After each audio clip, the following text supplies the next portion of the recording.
Secretary General Almagro, President Vizcarra, presidents, prime ministers, and leaders from across the Western Hemisphere, it is my great honor to join you today as Vice President of the United States of America at the 8th Summit of the Americas. And I bring greetings and great respect to each of you from the 45th President of the United States of America, President Donald Trump. As you are all well aware, last night, at President Trump's direction, the United States, together with our allies, France and the United Kingdom, launched precision strikes to cripple Syrian dictator Bashar al-Assad's chemical weapons program. We acted in response to Assad's horrific use of chemical weapons on his own citizens 1 week ago, an attack that horrified and shocked the conscience of the world. The United States assesses that the Syrian regime was responsible for this attack and that chlorine and possibly nerve agents were used. As President Trump said, these were the crimes of a monster. And together with our allies, we took action in the wake of that barbarism and brutality. And I'm pleased to report that the strike by the United States, UK, and French forces was effective, overwhelming, and successful. We delivered last night a clear and unambiguous message to the Syrian regime. The United States and our allies will not tolerate the use of chemical weapons against innocent men, women, and children. And we are prepared to deter any further use of chemical weapons by the Assad regime. The United States and our allies will continue to integrate all instruments of our national power in this moment. And as President Trump made clear, our nation is ready to sustain this response until the Syrian regime abandons the use of prohibited chemical agents. Assad and his patrons would do well not to test our resolve or the capabilities of the armed forces of the United States. The President also sent a message to the two nations that are most responsible for supporting, equipping, and financing the criminal Assad regime, Russia and Iran. Even now, Russia is deliberately spreading disinformation about Assad's heinous actions and even their own complicity in this crime. But the horrific pictures of dead children, the videos of suffering people prove what happened. Russia's lies will crumble in the face of truth. And as the President said to both Russia and Iran, nations can be judged by the company they keep. Allow me to take a moment to thank the nations here who've already offered their expressions of support for last night's military action. Prime Minister Trudeau of Canada, President Santos of Colombia, and others, we are grateful for your support. As President Santos said earlier today, he supported the actions to, in his words, punish the use of chemical weapons and seek their total elimination. And we're grateful for that moral clarity. But today, I call upon every nation in this hemisphere of freedom to support this military action taken by the United States and our allies, and to support it publicly. And also to add to that your condemnation expressed by nearly everyone here of Assad's regime's use of chemical weapons.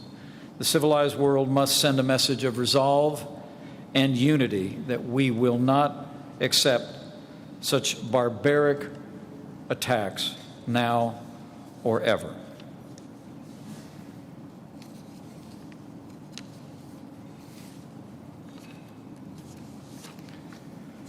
With that, let me say, Mr. President, it is a great pleasure to be in Lima, and it's my great privilege to address this historic summit. President Vizcarra, let me thank you and congratulate Peru for hosting the 8th Summit of the Americas. Peru has done a magnificent job on the summit, and in fact, it has inspired the United States to announce today that we will be submitting a bid to host the 9th Summit of the Americas 3 years from now in 2021. And we'll see if we can do just as well as Peru has done. We gather today to continue a great work. 24 years ago, the nations of the Western Hemisphere came together in Miami, Florida, to chart a new era for ourselves and our posterity. At the first Summit of the Americas, we issued a declaration of principles in which this body agreed to work together as never before to advance prosperity and democratic values, as well as institutions and security in our hemisphere. The United States is proud to stand with free nations across this hemisphere in pursuit of these noble goals. President Trump sent me to South America last year to deliver our message of commitment to the region. It's a message I will deliver again when I visit Brazil next month. That under President Donald Trump, the United States will always put the security and prosperity of America first. But America first does not mean America alone. The United States has always cherished our neighbors and friends across this region. Our nations are bound together by geography, but also by history and by an enduring aspiration for freedom. Ours was always meant to be a hemisphere of freedom. As the Charter of the Organization of American States declares, the historic mission of America is to offer a land of liberty. And as President Trump has said, the United States seeks a future in the Western Hemisphere, in his words, where the people of each country can live out their own dreams. From the first day of our administration, we've also taken decisive action to make this vision a reality. Like the citizens of your nations, the people of the United States seek a future of opportunity and prosperity. That's why in America, I'm pleased to report to our friends and allies present that this administration has been rolling back burdensome regulations in record numbers. We've been unleashing our boundless natural resources. And quite recently, President Trump signed the largest tax cuts and tax reform in American history. And the results have been dramatic. Businesses large and small across the United States have created nearly 3 million jobs. Unemployment's at a 17-year low. Companies are investing in America again. Confidence is back and growth is back. And a strong America and a growing America is back. Our president has also placed a renewed emphasis on trade relationships that are fair and reciprocal. While the United States trades nearly 3 times as much with our neighbors in the Western Hemisphere as we do in China, we recognize that there is still tremendous opportunity to forge even stronger and more balanced trade relationships across this region. Our administration has already taken action to reach new deals and update existing agreements, and we're encouraged by the progress we've made. Last year in Colombia, we announced the United States will allow Colombian Hass avocados into the U.S. market while Colombia expanded access for U.S. rough rice.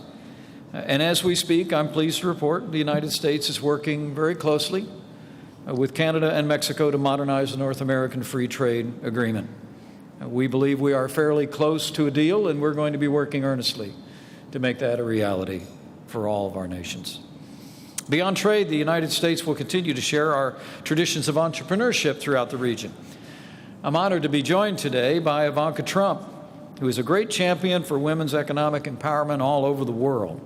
She helped organize our administration's new 2X Women's Initiative, and as Ivanka announced in Lima yesterday, through this vital program, the United States will invest an unprecedented $150 million to support women entrepreneurs throughout Latin America. These actions, we know, will strengthen the prosperity for the people of the United States and strengthen prosperity across this region.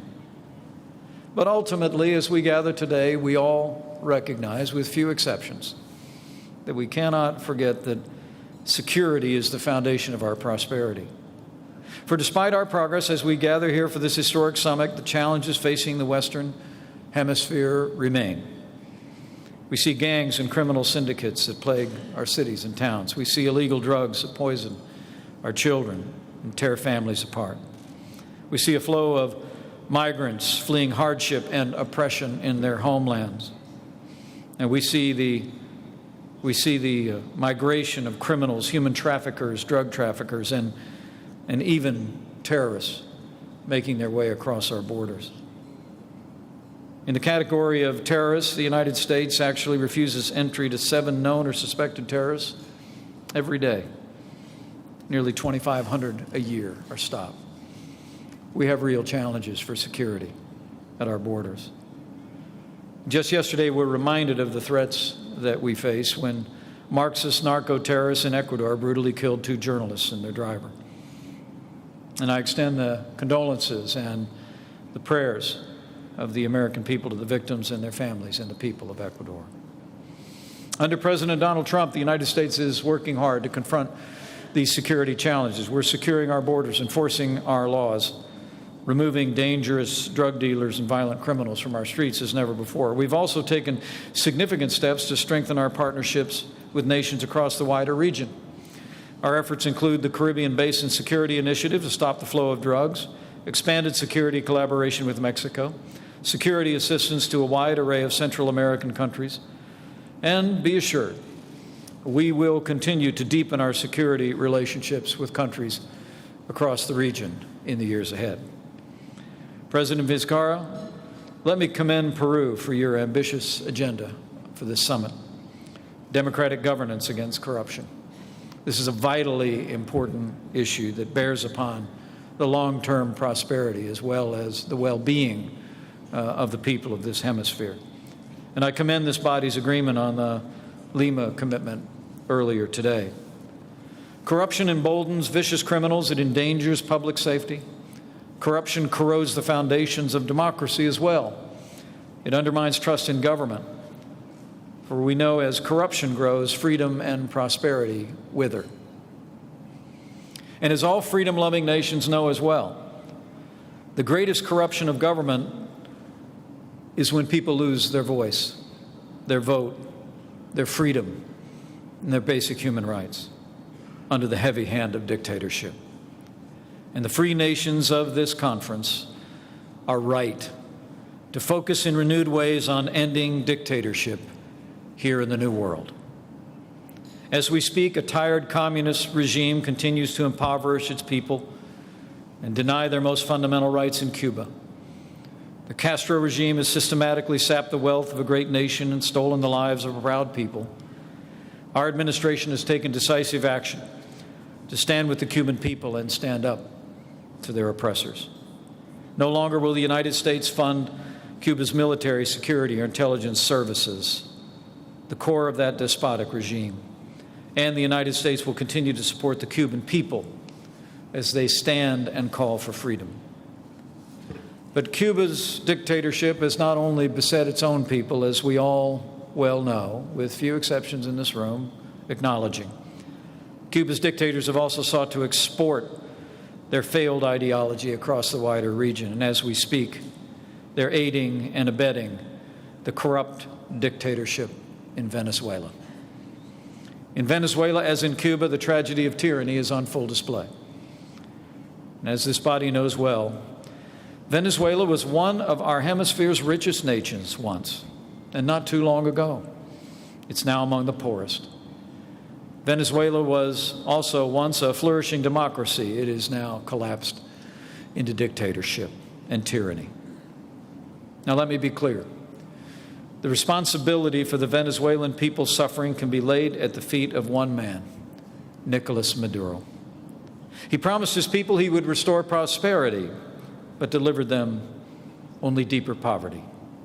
He promised them safety and security, but Venezuela is now riven with chaos and rampant crime.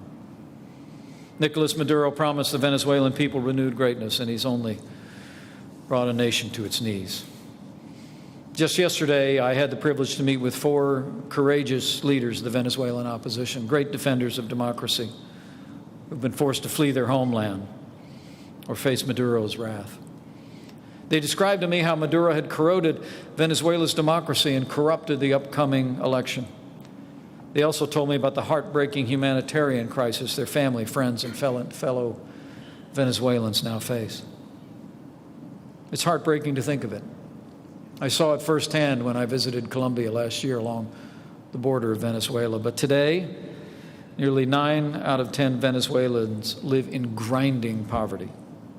Venezuela's grocery stores are all but empty. Food and daily necessities are often impossible to find. Hospitals lack the most basic medical services and supplies, putting lives at risk and causing untold misery and death.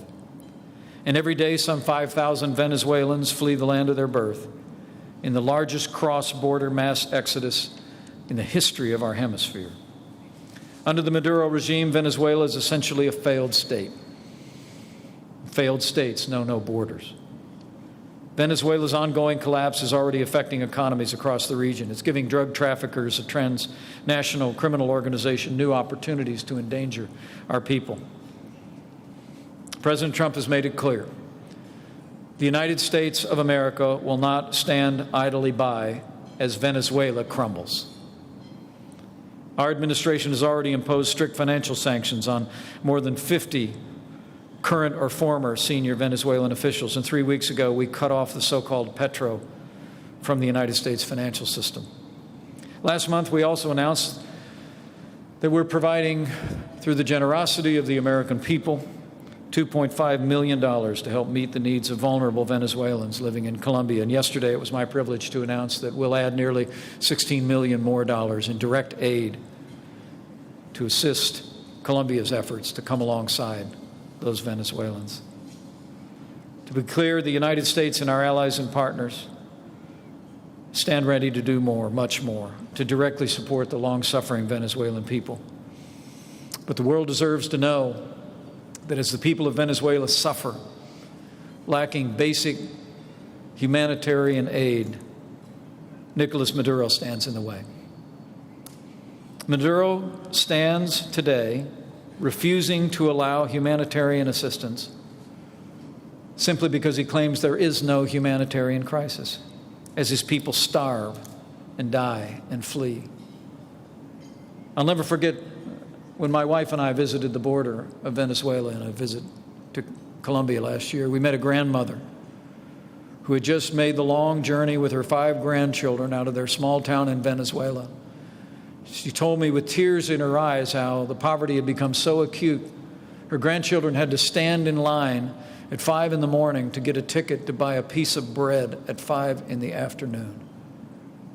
And that was the sum total of the substance that was available to their family. Today, we call on the Maduro regime to open up their country to life-saving aid the Venezuelan people so desperately need. Allow me to thank the many nations here who've already taken action to support the Venezuelan people with assistance and aid.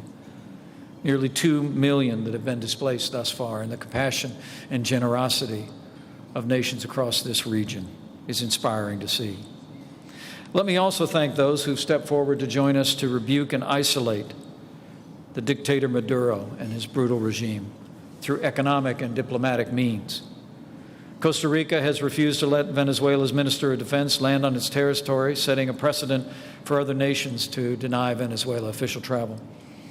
Canada has sanctioned more than 40 Venezuelan officials. Argentina and Brazil led the effort to suspend Venezuela from Mercosur.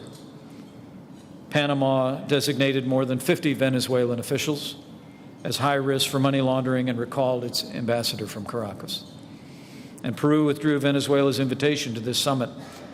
Mr. President, that sent a powerful message that Maduro and dictatorship and his despotism is not welcome here, and I commend you.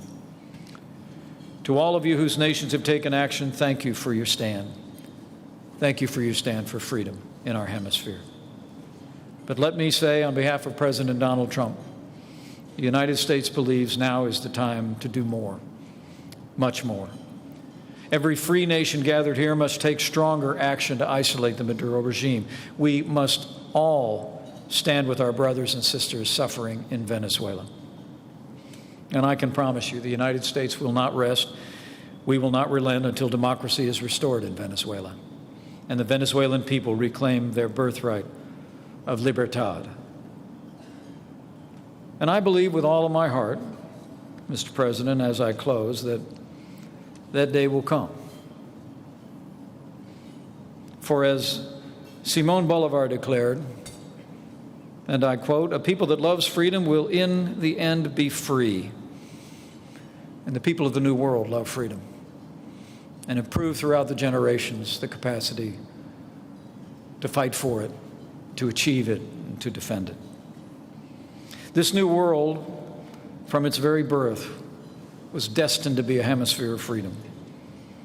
In the long annals of our shared history, names like Bolivar, San Martin, and Martí stand shoulder to shoulder with Washington, Jefferson, and Lincoln as champions of freedom and great defenders of the freedom that each one of us are endowed with by our Creator. As we gather here, we have much work yet to do. So today, let us rededicate ourselves to that most cherished ideal. Let us strive with all of our might to reach the day when freedom reigns in every nation across the new world. And as we go forward, let's have faith. Faith in the boundless capacity of the people of the new world to advance the principles that have always been the source of our greatness. And let us also have that other kind of faith. Remember to pray for people that are struggling under the weight of tyranny, remembering, as the good book says, that where the Spirit of the Lord is, there is freedom.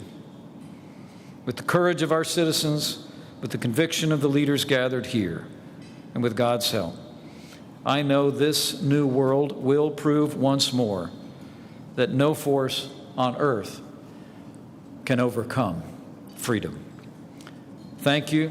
May God bless all the people and nations of this great Western Hemisphere. And may God bless the United States of America.